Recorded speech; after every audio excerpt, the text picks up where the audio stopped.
maybe 5.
Good morning, everybody. First of all, I'd like to thank the Cambridge English Teaching Award Symposium for inviting me to speak to you this morning. And of course, International House. My very, very first job was with International House in Beirut, Lebanon, way back in the 70s. And I'm proud to continue to collaborate with them and many other organizations. I'd also like to thank you very much indeed for coming. There are so many things that you could be doing on a Saturday morning. So thank you very much indeed for coming to my talk. The next thing I'd like to do is just say a little about my motivation behind preparing this talk. Since 2008, I have been an online tutor for postgraduate teacher training.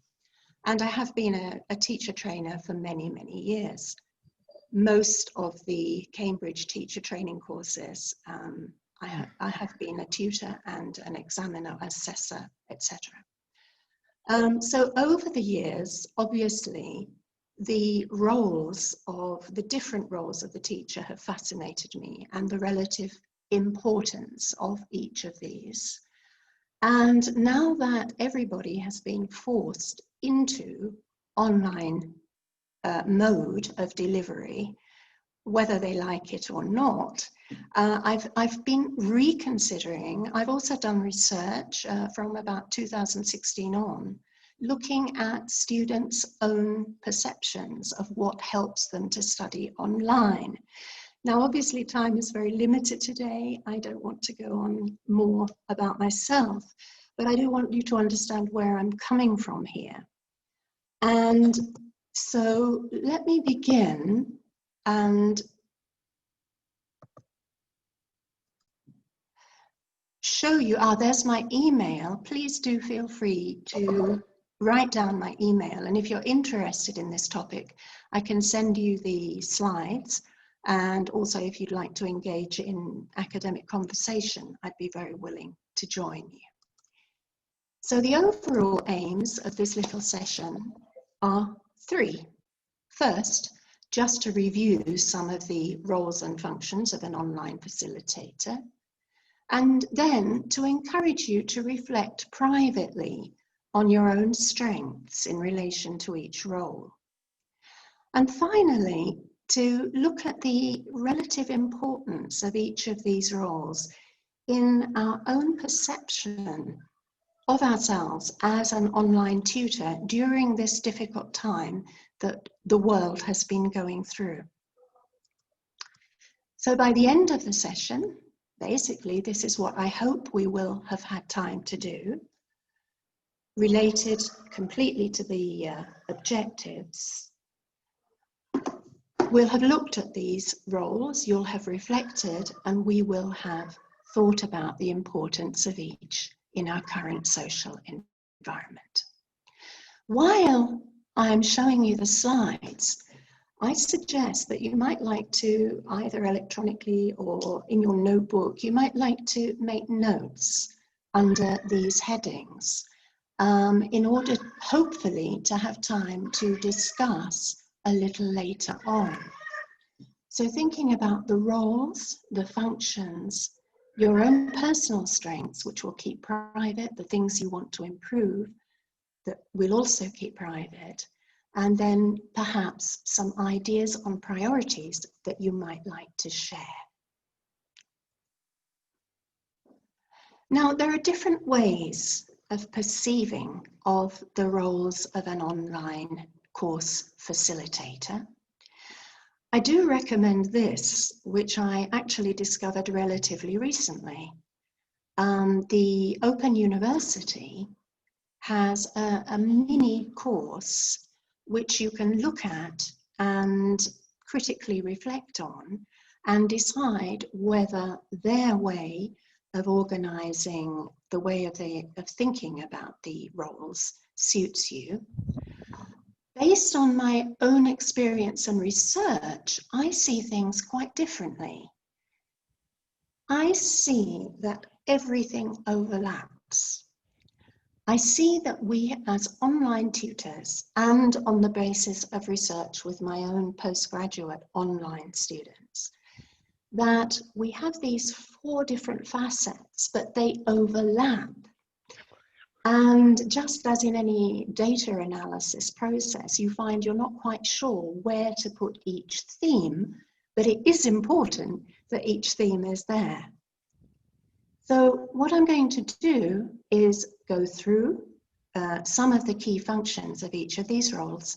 And as I said at the beginning, ask you to consider your own strengths and weaknesses as we do that. Let's begin with the manager. Let's look at the administrative aspects and think about all the different kinds of course documentation which have to be managed. Now, some of you might say, quite rightly, well, yes, but this is to do more with supporting individuals privately, personally, and maybe it's not actually a managerial function. I believe it is, because we have to organize all these different facets of our activities. We have to do this.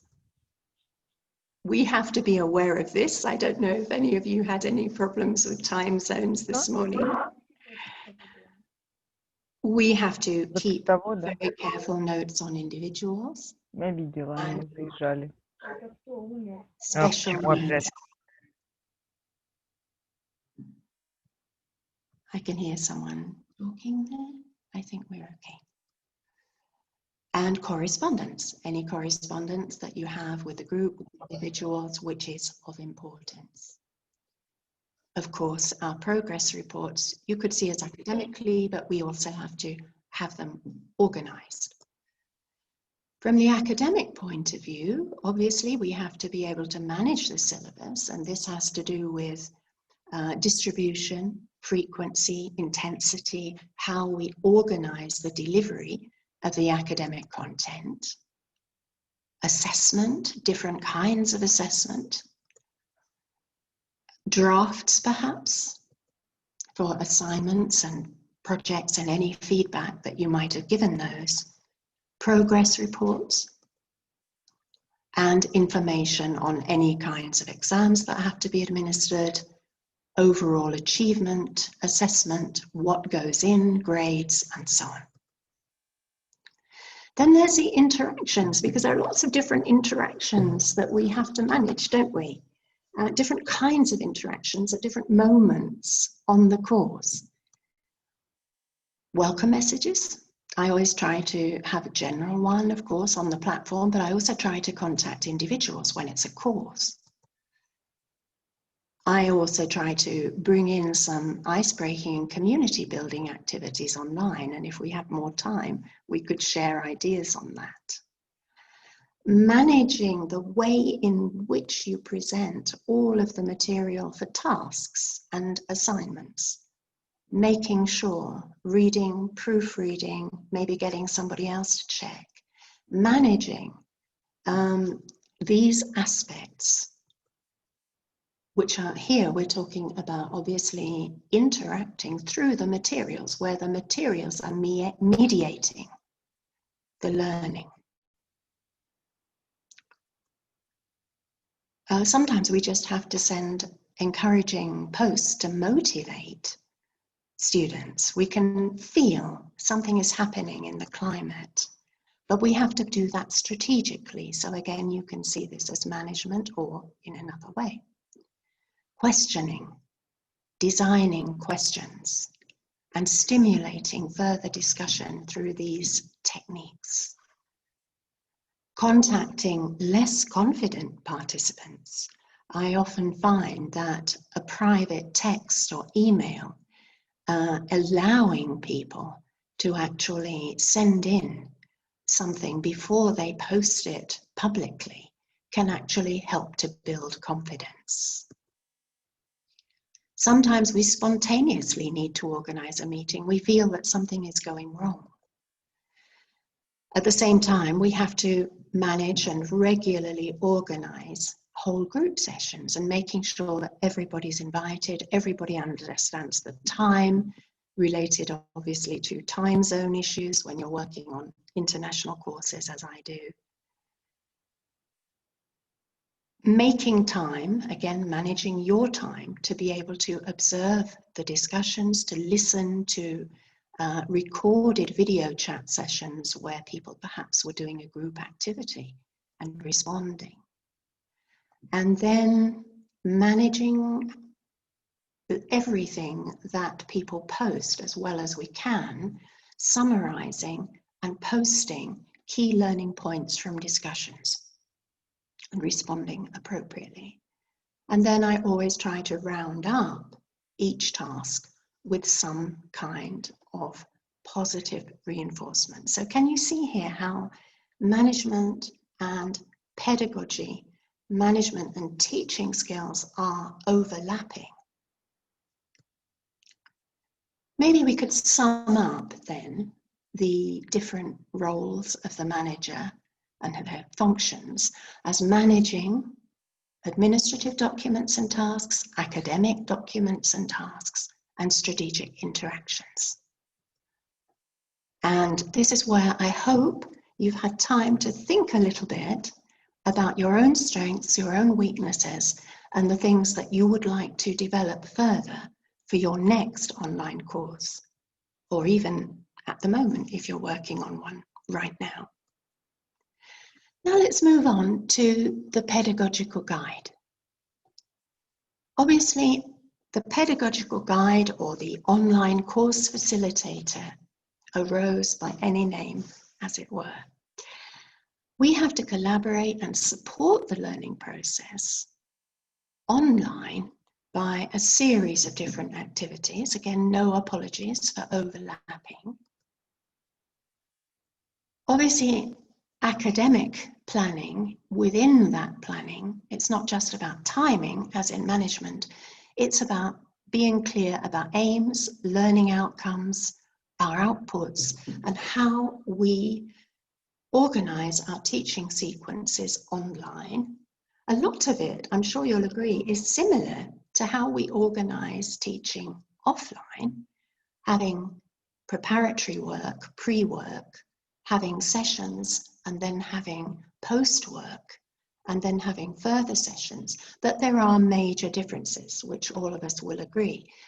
For example, the size of the chunks, the amount of pre-work before having a video session may vary online. A lot of people support a more highly developed flipped classroom approach online, and I find that that can be very successful. Giving feedback, again, formulating academic questions to stimulate critical thinking and reflection, and this point about understanding, helping participants, students, learners to understand that their participation and their collaboration is actually the most important part of the process, because online we can provide the material, we can provide the discussion, and at the same time we need to be very careful not to make assumptions that simply by completing the tasks our students have actually learned. So we need to go beyond. We need to be able to probe, perhaps set up follow-up tasks in which they have to apply what they've learned and actually prove to themselves and to you that they really have been learning. How different is this from face-to-face? I'm not sure. Online, I believe that we can do it more systematically, perhaps, and we can follow up more systematically. And I'm talking for myself here, I'm talking of my own experience, but I have found that I do some of these things better working with online students because we have time to think between each stage. Whereas in a live session, a face-to-face classroom, I don't think that is sometimes so much the case. I may be wrong. Coming back to our functions then, obviously all of the different materials and strategies for scaffolding learning is our responsibility online as face-to-face. I mentioned the summarizing and posting as a managerial function, but it's also an academic function, isn't it? Because the content here is vital. And avoiding overcorrection, thinking about how we're going to manage all of that process. Here in Mexico in particular, and working with students learning English in undergraduate environments, in Mexican public universities, confidence building is a big issue. And so online, I go back to one of the points I made earlier about the importance of having individual contact and even going as far as allowing people to send you something to look at before they actually share it publicly online as part of the process. Obviously, this is time consuming. And your context and the number of courses that you're running will always determine how far you can really do this. I also think I see as an academic issue, doing time management issues with our learners. because this is part of learning to learn, isn't it? Helping them to manage their own time. And from that point of view, it becomes to me an academic activity. And I've had excellent results with this. Very simple activities, just getting them to make a calendar, make a calendar of the week, a calendar, a timetable of the day, to write in all of the different activities that they have to do, and to see where really they can fit in their online learning. I mentioned that point already. And again, being alert. I have to share with you, one of the things that drives me mad is when people say online learning is really bad. Online learning is not as good as face-to-face. I had a shock a few weeks ago. I went to a webinar by an authority from a university in a country saying it is impossible to teach well online. As I mentioned at the beginning of this talk, I have been teaching online now since 2008, and I have found that I am actually able to encourage, motivate, and stimulate students very often much more efficiently by using all of the online affordances we now have, even just WhatsApp. I use it a lot. We can do that so much more than in more traditional classroom teaching. So summarizing some of the key functions of the pedagogic guide and asking you again to think, where are your own strengths and where are your own areas for improvement? Now, the other two main roles I've reduced a little. The socio-emotional empathizer has a very, very strong responsibility at all times.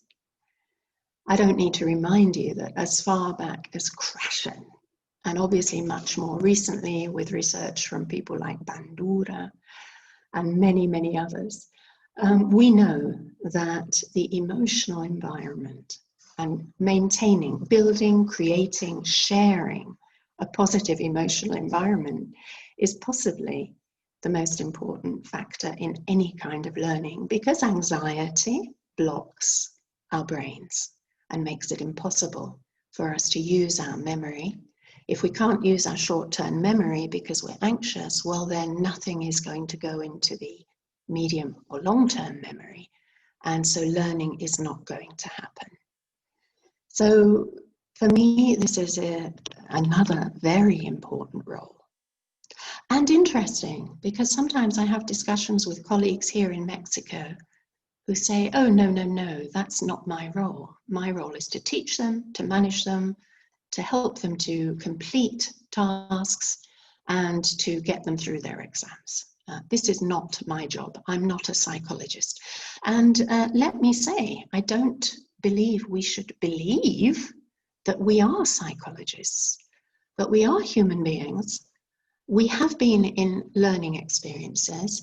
We have had issues with learning ourselves, and therefore we can empathize.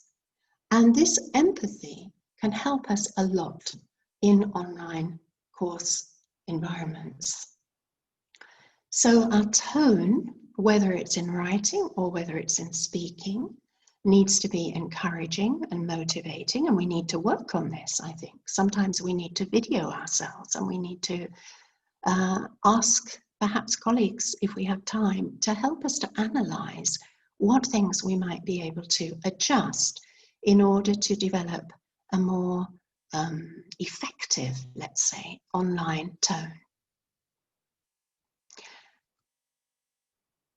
This will together help us to stimulate mutual trust and support. This is between the participants and the tutor or the facilitator, and among the participants themselves. And I'd like to mention here a very interesting piece of research I did quite recently with some graduates from an online postgraduate course.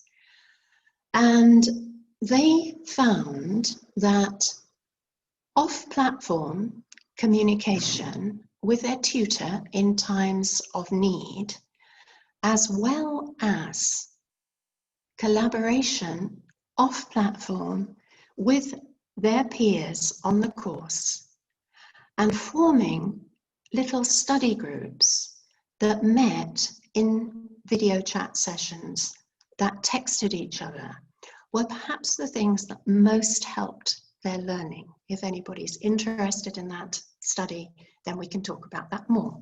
No time to do that now, perhaps.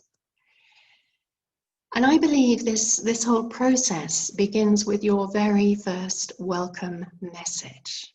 Nowadays, we can begin by recording a welcome message so that people, whatever time they come and join your course, they can see you and they can hear and see your welcome message, your attitude to them as they come in. In the older days, back in 2008, it was all about text and email. But now we have so many other things that we can do, and it's wonderful to be involved in that and to be exploiting it. I believe that we need to create social spaces which are completely separate from the academic spaces. These might be on your platform, or they might be somewhere else. You might have your private groups on Facebook, you might have private WhatsApp or other sessions. But I think this is really important too.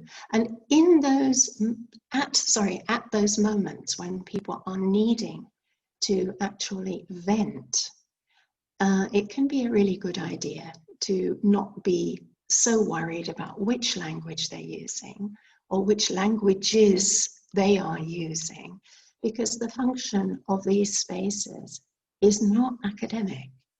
It's about bonding, it's about mutual support, it's about keeping people emotionally balanced as far as we can, just through helping them as colleagues, as peers and friends, through healthy conversation. Of course, in doing all of this, no matter how encouraging and motivating we want our online tone to be, we must maintain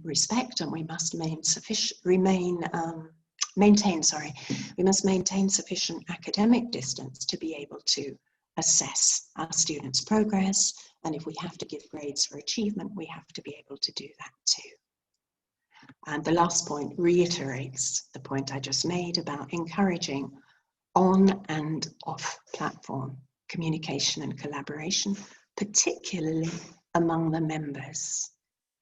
Inviting them to form study groups, as I mentioned, inviting them to contact each other. Some of the small groups that were formed during my postgraduate online work, perhaps 10 years ago, are still in communication, and they sometimes communicate with me, which is wonderful. As they move on in their professional careers, as they publish, as they present in conferences, as they become directors, perhaps, and so on. So, yeah, this is personal stuff, but it is very, very rewarding. And so I believe our role as a socio-emotional empathizer can be very enriching. And again, as before, I ask you to think of these different aspects of our socio-emotional role as an empathizer, and where you yourself feel that you need to work further. The last point, the technician. Obviously, we have to find ways to deliver. We may design beautiful content, we may have wonderful ideas, but if we can't deliver them effectively online, then our course is not going to be very successful. These, forgive me, but honestly, I think learning about what a limited number of tools can do, your platform, and a limited number of supporting tools before your course begins is absolutely vital. I know it's common sense, but sometimes we think that we can learn things as we go along. And of course we can gradually. And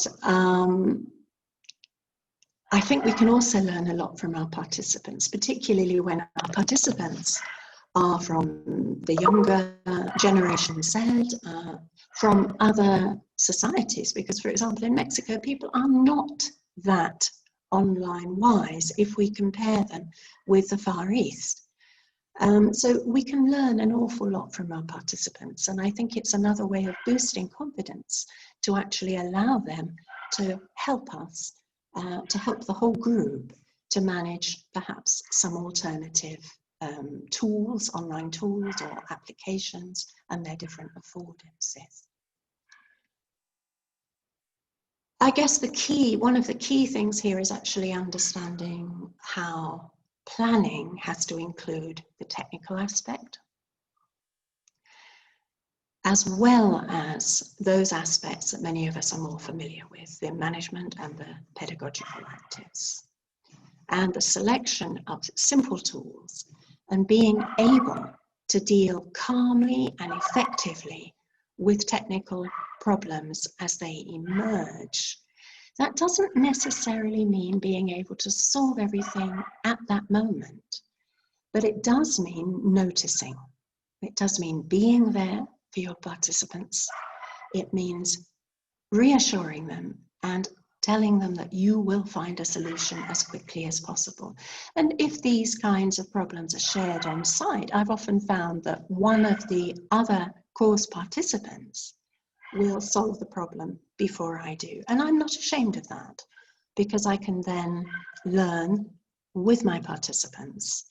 And this is very, very much part of my philosophy, that learning is indeed worth engaging in all your life long.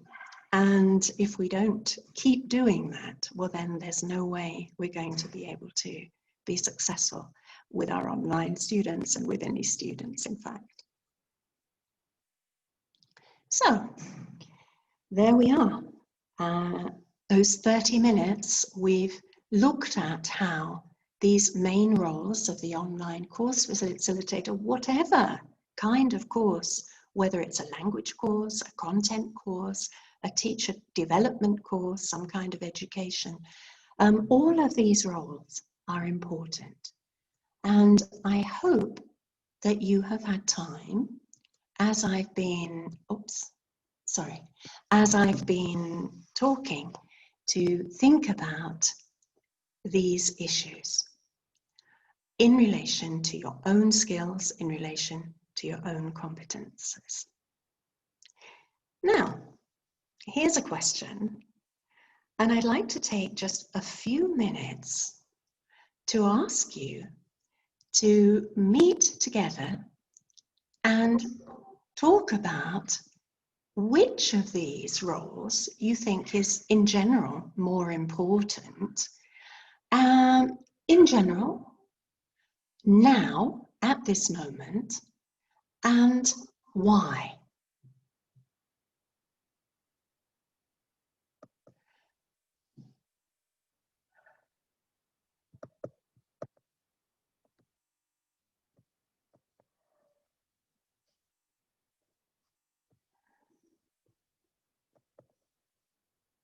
And I'll give you 5 minutes, just 5 minutes, to talk about that, and then we'll come back together in time to comment briefly and to enable you to move on to your next session.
Okay, well, gosh, thank you very much indeed for that.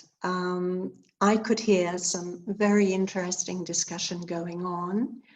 And I believe that some people have really been reviewing their priorities. And that was the whole point of my little chat. Would anybody like to say something before I wind up the session? Can I? Yes, please do, Ricardo. Lovely Thank you to very see much. Lovely you. to So see you too, Pat. Now, what were you saying that, as you were saying, Pat, I think that the 4 areas are equally important, but perhaps we should prioritize, you know, like being more sensitive and more understanding on people's emotions at the moment. It's not easy to, you know, transition from, you know, face-to-face teaching and tutoring to online teaching and tutoring. So I think that we need to be understanding of teachers' emotions, students' emotions, everybody's emotions. I think is an important factor. I think that people actually will tolerate even problems, technical issues, and even managerial issues if we come to an understanding. If we are kind of, if we remember that we're actually dealing with people, not with machines. I think that was the most important element in our conversation. But so, and it's something that we sometimes forget. I mean, we're so worried about the assessment, we're so worried about the grade and the paperwork that we might actually, you know, put this in a second place where it should be definitely elevated to a higher position. I think that. Thank you, Ricardo. And you know that one of the loves of my life, obviously not greater than my husband, but one of the loves of my life is actually research. And I was chatting to my research colleague, you probably know Caroline Moore, and we were talking about the experience with teachers. And I was going through some data I got from some questionnaires about how they had responded to the contingency in April. And she said, you know what, Pat, we just have to forget about tracking sometimes. You just have to forget tracking administratively because you have to deal with emotional issues. And I believe that's true. And I also believe that if I am struggling to do all of the things that I now have to do in our home, and I cannot run away and give courses and give my time 100% to every course that I'm giving. And I've given several online courses over the summer here in Mexico for people in Mexico.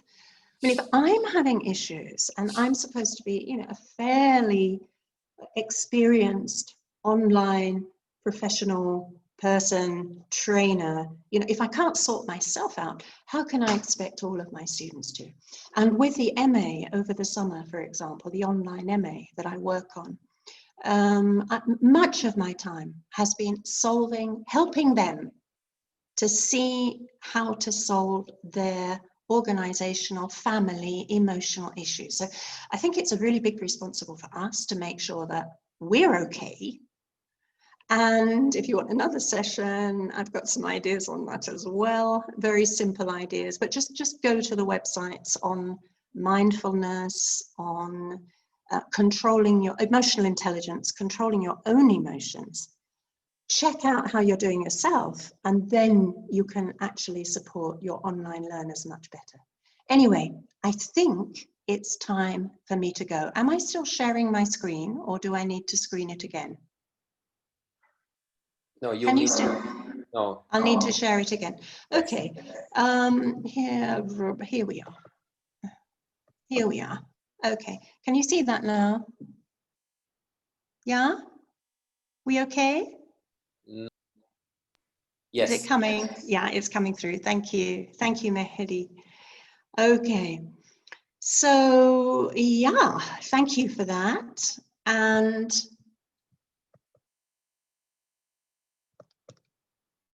I have a little technique here that always works. Okay, these were my aims. As I said at the beginning, there are different ways of perceiving it. Depends how you read. You know how confusing students find it, that people talk about the same concept in different ways and use different vocabulary, and we have to train them not to worry about that, but to interpret and to define. These were my aims. These were the outcomes that I hoped to achieve. How far do you think I've managed to do that? Can you give me a thumbs up or a thumbs down, or or whatever, if you know how to do it. Do you think we've more or less covered that? Ah, there's a thumbs up. Thank you. Thank you. Thank you very much indeed. Okay. Well, if I haven't, at least I think I hope I've given you some food to thought. Again, I really appreciate the opportunity to give this presentation. And I'd like to leave you with these 3 points. The most common errors, a piece of research this year, 2020, tells us that these are our biggest errors. Looking at the screen for too long, I did that. My first big online course in April, a new one I designed myself. I had the poor teachers looking at the screen for about an hour. Don't do that anymore. Very different, of course, the structure of the existing course. Not enough time for dialogue, and that may have been actually the problem with this presentation. I felt that some of you maybe would like to have discussed a little more. And this last point, okay, they've done the exercises, therefore they've learnt. Very often not, especially because online they can share each other's work. And I want to talk about, there's another thing I want to talk about, which is assessment. I believe we have to encourage peer group assessment online because we can't stop cheating. But anyway, that's another issue. Thank you very much. I'll allow you to leave, and I hope you'll get in touch with me if you'd like to have the presentation or continue the discussion. Thank you very much indeed. Thank you, Pat. Thank you, Thank you, Pat, Mehdi, for all everything. Thank you, Thank Pat. A pleasure. Thank you. Thank you, again. everybody. Thank you very Thank much. you. Bye for now. Thank you. Bye. Good luck. Yes.